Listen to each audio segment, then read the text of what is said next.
Olá! Início de ano, para muitas famílias, significa aumento nos gastos. São impostos, material escolar.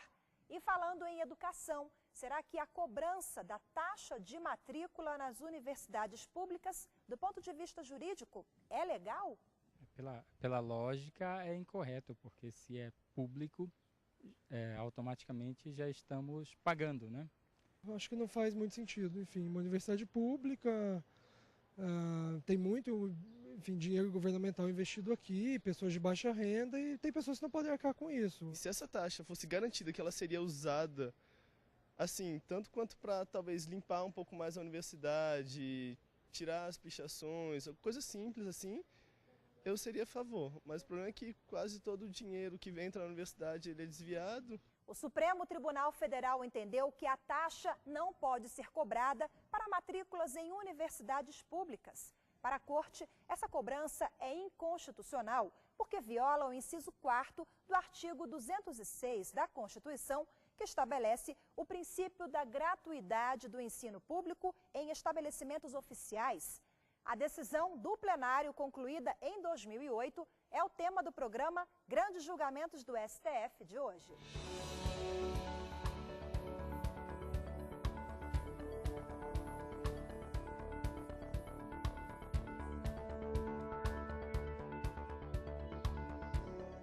O entendimento do Supremo determina que a medida seja válida para todas as matrículas realizadas a partir da decisão em 2008. O caso chegou à mais alta corte do país quando universitários entraram com ações na Justiça contra instituições que cobravam a taxa de matrícula. Em um dos casos, a Universidade Federal de Goiás recorreu ao STF contra a decisão do TRF da Primeira Região pela inconstitucionalidade da cobrança. Vários processos sobre o mesmo tema foram julgados em conjunto. Não há sentido de que se comece a cobrar taxas, ou, enfim, o que tornaria levaria, até certo ponto, poderia levar, inclusive, a uma certa arbitrariedade, né? À medida em que se deveria perguntar, sobre que serviços haverá cobrança? Umas instituições vão cobrar, outras não. Vão cobrar de quem? Qual o critério adotado para a cobrança? O Estado vai deixar de financiar uma parte do custeio da universidade para que a universidade obtenha diretamente esses recursos através da cobrança de taxas? E como o assunto era recorrente no tribunal, o Supremo resolveu editar uma súmula vinculante sobre a matéria. Com o mecanismo adotado, todos os órgãos do Poder Judiciário e a administração pública, em todas as esferas, são obrigadas a seguir o mesmo entendimento adotado pelo tribunal. Automaticamente, a medida que proíbe a cobrança da taxa de matrícula foi estendida a todas as outras universidades brasileiras. A súmula vinculante número 12 do Supremo diz que a cobrança de taxa de matrícula nas universidades públicas viola o disposto no artigo 206, inciso 4 da Constituição. O STF está certo, porque, assim, eu não sei direito da Constituição, mas eu acho que está escrito lá que educação é um direito público, certo? Então, se existe alguma cobrança de alguma taxa relacionada a esse processo, pode-se deduzir que está errado, certo? O recurso extraordinário sobre a cobrança de matrícula foi julgado em conjunto com outros recursos que tratavam do mesmo assunto, mas o processo principal que deu origem à discussão no plenário foi um recurso apresentado pela Universidade Federal de Goiás. A instituição recorreu da decisão do Tribunal Regional Federal da Primeira Região, favorável a 7 estudantes que passaram no vestibular. Para o TRF, a cobrança era inconstitucional, porque as instituições de ensino oficiais têm a obrigação de prestar ensino gratuito. Já a universidade atacada, entre outros argumentos, sustentou que a taxa garantia a igualdade de acesso, ajudava no pagamento de bolsa, transporte, alimentação e moradia para estudantes carentes e até mesmo na permanência deles no ensino superior. A cobrança desses valores dos estudantes se pauta por um princípio de seletividade. Evidentemente, ela não é cobrada, essa taxa, de todos os alunos indistintamente. Ela é cobrada dos alunos que podem pagar. Há mecanismos de isenção publicizados, colocados em editais, em sítios eletrônicos, para que os estudantes possam requerer a sua isenção, de modo que nenhum estudante deixará de estudar na Universidade Federal de Goiás ou de Minas Gerais, por não poder pagar essa taxa. Outro ponto que queríamos destacar é a destinação desses valores arrecadados. Os auxílios prestados são vários, há citados nos memoriais que foram entregues, auxílio alimentação, auxílio moradia para estudantes egressos de regiões interioranas. O relator do processo, ministro Ricardo Lewandowski, ponderou que o artigo 206 da Constituição mostra que existe a obrigação do Estado de manter uma estrutura que permita ao cidadão o acesso ao ensino superior. Longe de consubstanciar uma limitação à educação gratuita, em verdade assinala ao Estado a obrigação de manter uma estrutura institucional que permita ao cidadão comum, tenha ou não recursos financeiros, o acesso ao ensino superior em seus vários níveis, da graduação à pós-graduação, ministrado em estabelecimentos oficiais, tendo como única limitação a sua competência intelectual.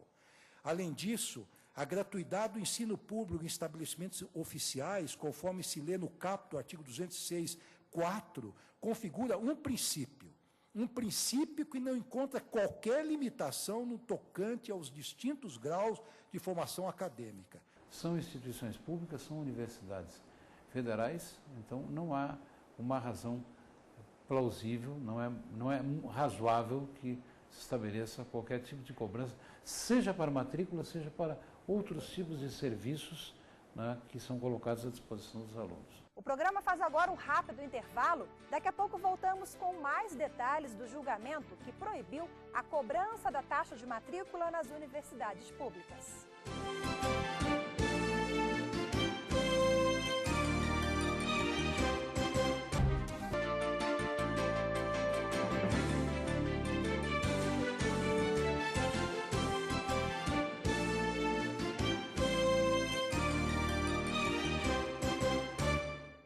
Garantir a efetividade do direito à educação. Um princípio previsto pela Constituição de 88.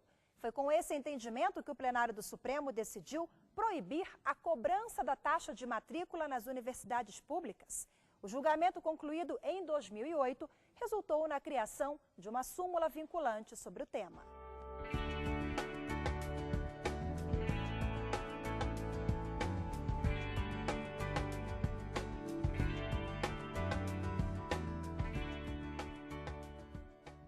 Exigências como a cobrança de taxa têm o efeito devastador de promover uma verdadeira triagem social baseada na renda.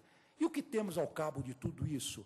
Um ensino público superior elitizado, acessível predominantemente, ao menos nos cursos de maior prestígio, pelas classes sociais detentoras de maior poder aquisitivo, que ainda por cima não pagam um único centavo por esse ensino.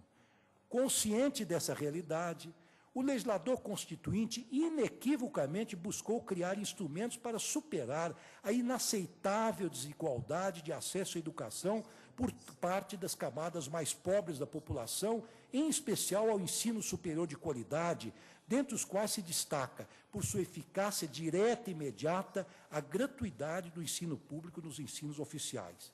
O direito à educação, entre aspas, é uma das formas de realização concreta do ideal democrático. Por essa razão, compete ao poder público, desde a pré-escola ou até antes, proporcionar aos alunos carentes condições de igualização para que possam concorrer com os abastados em igualdade de situação.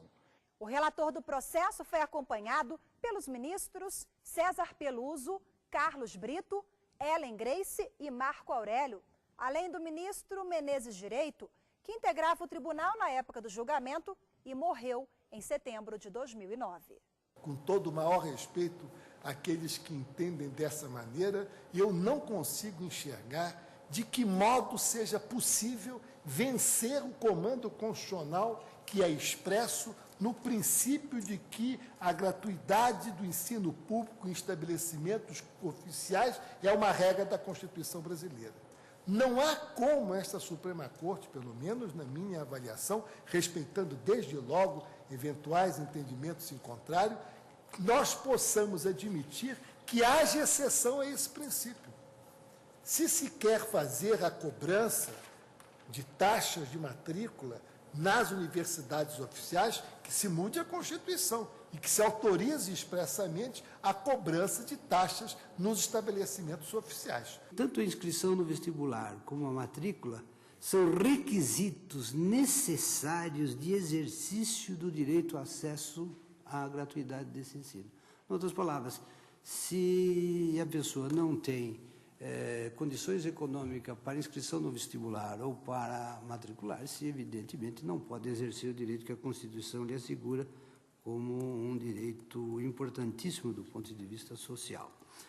E a necessidade de distinguir entre pessoas que podem e pessoas que não podem, como notou o ministro Ricardo Lewandowski, que eu já havia notado aqui, introduz no cumprimento desse princípio constitucional de grande envergadura um problema prático muito grave, que é saber quem pode e quem não pode, quais os critérios, quais os limites, etc. E mais, todos aqueles a quem fosse negado o direito por conta de impossibilidade desse pagamento, teriam que recorrer ao judiciário, em alguns casos obtendo liminar, em outros, só Deus sabe quando conseguiriam ver realizado, mediante decisão jurisdicional, o exercício desse direito. Aqui, a igualdade de condições não está em cobrar de todos, está em não cobrar de ninguém. Porque se cobrar de todos, para depois assegurar a gratuidade na permanência, já depois da matrícula e da aprovação no concurso vestibular, ora, muitos deixaram de fazer o vestibular, de se matricular e, por consequência, fazer o vestibular, porque não tiveram condições de superar a barreira material da cobrança, da chamada taxa.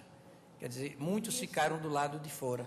A ministra Carmen Lúcia abriu divergência e votou a favor da cobrança da taxa de matrícula nas universidades, ao lembrar que ela não é obrigatória.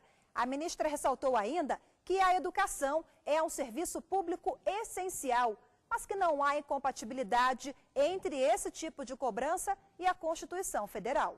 Este Supremo Tribunal já julgou em inúmeras ocasiões que quem não pode pagar fica isento e que, quando essas taxas e onde elas são cobradas, exatamente para garantir esta universalidade, que, no caso do ensino superior no Brasil, ainda está muito longe de ser uma universalidade, mesmo que não tenha o pagamento da taxa, haja visto os vestibulares que nós todos fazemos e que provavelmente a geração que vem depois de nós continuará fazendo, porque não há vagas para todos. Portanto, não há essa universalidade e, quando o ministro Menezes de Direito chama a atenção de que tem que se pagar este serviço, que é do Estado, é realmente com os impostos, estou de acordo, nem por isso se dispensa que quem mais recebe realmente pode contribuir muito mais, e neste caso é que eu acho que o princípio da solidariedade, muito mais no direito fundamentalíssimo como é este da educação, que garante não apenas a liberdade, mas a libertação das pessoas de uma para outra condição, deixa de ser formal quando a sociedade comparece. A divergência foi acompanhada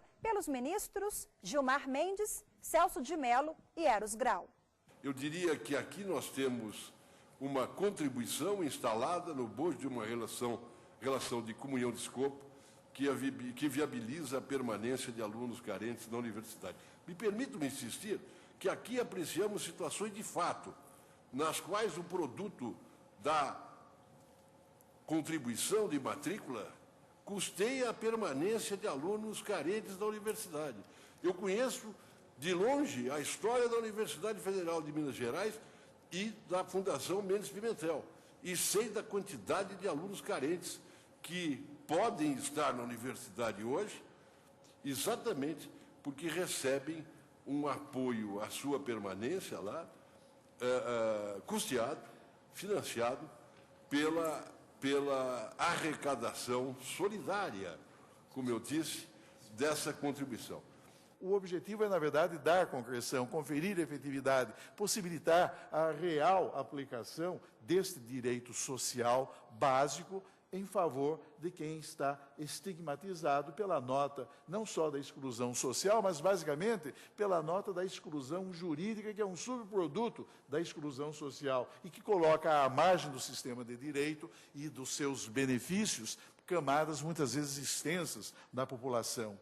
Por isso, nesse ponto, senhor presidente, eu não deixo de conferir significativo relevo ao tema pertinente e à reserva do possível, uma vez que as universidades públicas necessitam de recursos que lhes permitam viabilizar esse pretendido acesso de todas as camadas da população aos níveis da escola superior em estabelecimentos oficiais. E se nós, que militamos na universidade pública, levarmos em conta as condições hoje existentes, nós sabemos que ela é de um modelo altamente restritivo e excludente, que demanda, na verdade, uma rediscussão. E é um pouco o que as universidades vêm tentando fazer com a busca de recursos. A própria universidade busca recursos através dos órgãos de pesquisa, cooperação, convênios e tudo mais. Por maioria de votos, o plenário do Supremo Tribunal Federal entendeu que a cobrança da taxa de matrícula nas universidades públicas é inconstitucional. A decisão foi durante a análise de vários recursos extraordinários que tratavam sobre o mesmo tema. Eu peço vênia aos colegas que divergiram do relator, cumprimento o relator pelo bem fundamentado voto e também os votos que me antecederam nessa linha para desprover o recurso. E repito que o tribunal, numa situação concreta em que se discutia não a matrícula em si do aprovado no vestibular, mas a inscrição no próprio vestibular, assentou a gratuidade linear. A gente sabe que um dos votos discordantes da ministra Carmen Lúcia mencionou a conveniência, a necessidade, enfim, da instituição do princípio da solidariedade, né? Quer dizer, esse é um princípio que existe, inclusive, em relação, por exemplo, à previdência social. Mas não há uma previsão específica para isso, né, em matéria de ensino, sobretudo de ensino em instituições públicas, federais. A suficiência ou não de recursos, ou se a quantidade de recursos é adequada para as necessidades das universidades públicas, das universidades federais, particularmente, essa já é uma outra questão. A gente sabe que esses recursos sempre são, de alguma forma, limitados ou escassos. No próximo bloco, você vai ver os reflexos dessa decisão entre os universitários. Não saia daí, nós voltamos já.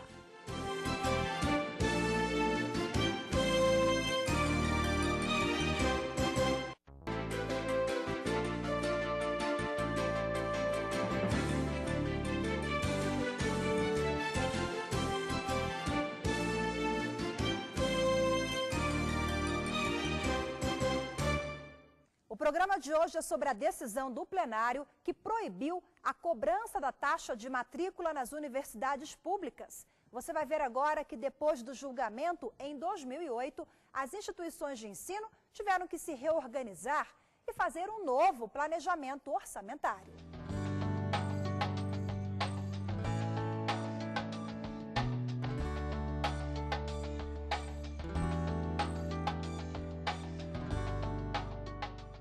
A suficiência ou não de recursos, ou se a quantidade de recursos é adequada para as necessidades das universidades públicas, das universidades federais, particularmente, essa já é uma outra questão.